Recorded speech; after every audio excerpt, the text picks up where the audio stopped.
नीतीश के खिलाफ बीजेपी की बड़ी साजिश। खरमास में ही बिहार में होगा बड़ा खेल। जेडीयू पहले ही दे रही है बड़े संकेत। एनडीए के दलों में बढ़ रही हैं दूरियां। नीतीश कुमार की कुर्सी संकट में है। बीजेपी का खतरनाक प्लान सामने आ रहा है। बीजेपी नीतीश को हटाने की कोशिश में है। इसे लेकर जेडीयू के अंदर पहले से ही हलचल मची हुई थी और इन खबरों के बीच नीतीश कुमार दिल्ली भी आए थे। पीएम मोदी और अमित शाह से मुलाकात भी की थी, लेकिन नीतीश की वापसी के बीच एनडीए में टूट की खबरें भी आने लगी हैं। नीतीश के करीबी विधायक पाला बदलने की तैयारी में दिखाई दे रही हैं और इन सब के पीछे बीजेपी का प्लान काम करता दिखाई दे रहा है। तो आज हम अपनी स्पेशल रिपोर्ट में बिहार एनडीए में बगावत और नीतीश की कुर्सी पर आए संकट को लेकर ही करेंगे बात। नमस्कार, मैं आंचल। बिहार की सियासत से जुड़ी बड़ी खबर सामने आ रही है। एनडीए में बड़ी टूट की खबरें चल रही हैं।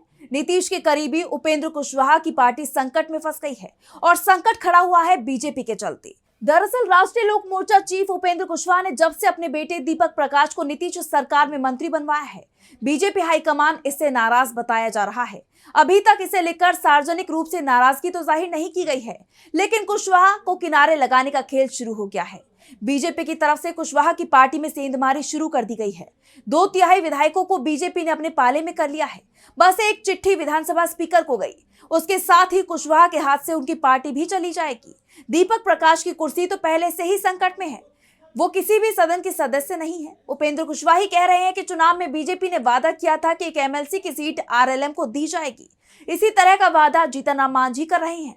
वो एमएलसी नहीं बल्कि राज्यसभा सीट की बात कर रहे हैं और खबर ये आ रही है कि ना तो उपेंद्र कुशवाहा से किया वादा बीजेपी पूरा करने वाली है और ना ही जीतन राम मांझी से किया गया वादा। दीपक अगर 6 महीने में एमएलसी नहीं बने, वैसे 1 महीना तो निकल भी गया है, 5 ही बचे हैं। इस दौरान वो एमएलसी नहीं बन पाते हैं तो मंत्री पद अपने आप ही उनके हाथ से निकल जाएगा। वैसे भी बीजेपी की तरफ से तो कभी भी सार्वजनिक रूप से कहा ही नहीं गया कि मांझी को राज्यसभा और उपेंद्र कुशवाहा को विधान परिषद की सीट दी जाएगी, लेकिन अब कुशवाहा की पार्टी में बीजेपी की सेंधमारी की खबर जरूर सामने आ गई है। आइए हम आपको पूरा मामला बताते हैं, एक एक बात बताते हैं कि कैसे राष्ट्रीय लोक मोर्चा में सेंधमारी की तैयारी हो गई है।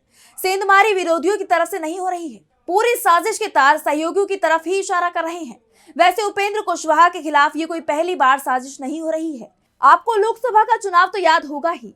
उपेंद्र कुशवाहा का कहना था कि बीजेपी ने भरोसा दिया था कि उनकी पार्टी को 3 सीट दी जाएंगी, लेकिन बाद में 1 सीट ही दी गई और उस पर भी बाद में समर्थन नहीं मिला। उपेंद्र कुशवाहा काराकाट से एनडीए उम्मीदवार थे, लेकिन बीजेपी ने यहां उनके साथ खेल कर दिया। भोजपुरी फिल्मों के स्टार पवन सिंह को मैदान में खड़ा कर दिया। वैसे तो पवन सिंह निर्दलीय चुनाव लड़ रहे थे, लेकिन उनका पूरा समर्थन काराकाट में पूरी की पूरी बीजेपी यूनिट कर रही थी। बीजेपी ने कुशवाहा को चुनाव में धोखा दिया तो कुशवाहा तीसरे नंबर पर चले गए और अब एक बार फिर कुशवाहा के साथ खेल हो रहा है। दरअसल उपेंद्र कुशवाहा ने पटना में अपने आवास पर लिट्टी चोखा पार्टी का आयोजन किया। इसमें मीडिया जगत और राजनीति की कई हस्तियों को न्योता दिया गया। सभी विधायकों को बुलाया गया। पार्टी में तमाम लोग पहुंचे, लेकिन विधायक गायब रहे। आरएलएम के पास 4 विधायक हैं, जिसमें से एक तो उपेंद्र कुशवाहा की पत्नी स्नेहलता है।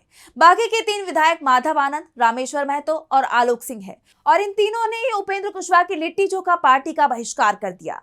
इससे पहले विधायक रामेश्वर महतो भी फेसबुक पर अपने दिल की बात बता चुके हैं। उन्होंने किसी का नाम लिए बगैर टॉप लीडरशिप की नियत और नीति पर सवाल उठाया था। उन्होंने कहा था, राजनीति में सफलता केवल भाषणों से नहीं बल्कि सच्ची नियत और दृढ़ नीति से मिलती है।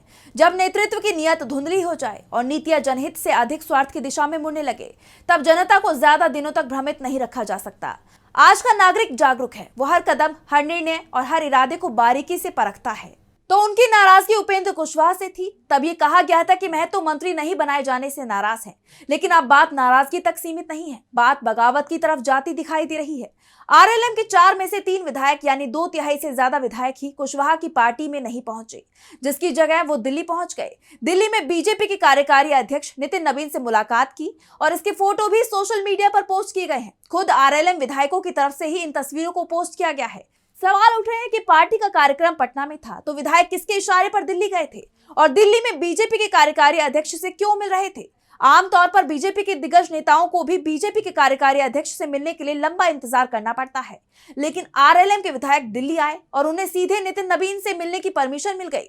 इन विधायकों ने नितिन नवीन से न सिर्फ मुलाकात की बल्कि तस्वीरें शेयर कर देश को इसकी जानकारी भी दी है। जानकारी उपेंद्र कुशवाहा तक भी पहुंचा दी गई है। बता दिया गया है कि कभी भी उनके साथ खेला हो सकता है। फेसबुक पोस्ट में माधव आनंद ने लिखा, आज भारतीय जनता पार्टी के नवनिर्वाचित राष्ट्रीय कार्यकारी अध्यक्ष नितिन नवीन से उनके पदभार ग्रहण के उपरांत औपचारिक और शिष्टाचार भेंट कर उन्हें हार्दिक बधाई और शुभकामनाएं दी। इस अवसर पर बाजपट्टी विधानसभा के विधायक रामेश्वर महतो, दिनारा विधानसभा से विधायक आलोक सिंह भी उपस्थित रहे। हम सभी ने उनके नए दायित्व के सफल और प्रभावी निर्वहन हेतु शुभेच्छाएं व्यक्त की। अब आप खुद ही अंदाजा लगा सकते हैं कि जो विधायक उपेंद्र कुशवाहा के न्योते पर भी उनके कार्यक्रम में नहीं जाते हैं, कुशवाहा पार्टी के अध्यक्ष भी हैं, फिर भी विधायक बुलाने पर नहीं जाते। वो विधायक दिल्ली में बीजेपी नेता से मिलने के लिए पहुंच जाते हैं, यानी कुशवाहा के साथ बहुत कुछ हो रहा है। दरअसल बिहार के खरमास के बाद कुछ बड़ा होने की चर्चा चल रही है।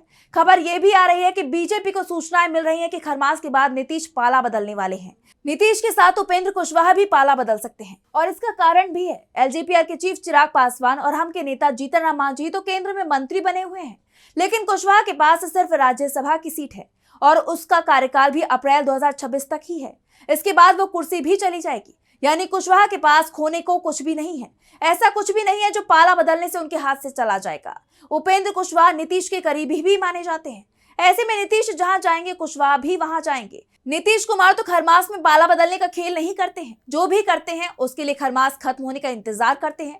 वैसे नीतीश पाला बदलेंगे, इस पर सवाल तो बने हुए हैं, क्योंकि इस बार पाला बदलेंगे तो सरकार बनाने में संकट भी खड़ा हो सकता है और ये संकट बीजेपी की तरफ से ही आएगा और बीजेपी इसके लिए तैयार भी है। उसने खरमास खत्म होने से पहले खेल शुरू भी कर दिया है। निशाने पर उपेंद्र कुशवाहा की पार्टी आ गई है। अब एक बार फिर से सभी की नजरें बिहार पर टिक गई हैं। 15 जनवरी से बिहार में दही चूड़ा भोज का आयोजन शुरू होगा और इस आयोजनों के साथ ही नई सियासी खिचड़ी भी तैयार होगी। नीतीश पर बीजेपी की नजर है तो महागठबंधन की भी नीतीश पर नजर है। जेडीयू के अंदर भी खलबली मची हुई है तो बीजेपी के सहयोगियों के अंदर भी चिंता दिखाई दे रही है और इन सब के पीछे बीजेपी को ही जिम्मेदार माना जा रहा है। वैसे भी बीजेपी पर ये आरोप तो शुरुआत से ही लगते रहे हैं कि जो भी सियासी दल उसके साथ गठबंधन करता है उसका जनाधार धीरे धीरे कम होता चला जाता है। उसके जनाधार के बड़े हिस्से पर खुद बीजेपी ही कब्जा जमा लेती है। हरियाणा, महाराष्ट्र, गुजरात, असम, यूपी, गोवा तमाम राज्यों में ये कहानी बार बार दोहराई गई है। तो फिलहाल इस स्पेशल रिपोर्ट में बस इतना ही। देश और दुनिया की तमाम बड़ी खबरों के लिए देखते रहिए डीबी लाइव। नमस्कार। हमारे चैनल से जुड़े रहने के लिए YouTube पर टाइप करें डीबी लाइव, सब्सक्राइब बटन को क्लिक करें और बेल आइकन को दबाना न भूलें ताकि खबरें आप तक पहुंचती रहें। देखते रहिए डीबी लाइव, क्योंकि यहाँ हैं खबरें लगातार। हमारे चैनल से जुड़े रहने के लिए YouTube पर टाइप करें डीबी लाइव, सब्सक्राइब बटन को क्लिक करें और बेल आइकन को दबाना न भूलें ताकि खबरें आप तक पहुंचती रहें। देखते रहिए डीबी लाइव, क्योंकि यहाँ हैं खबरें लगातार।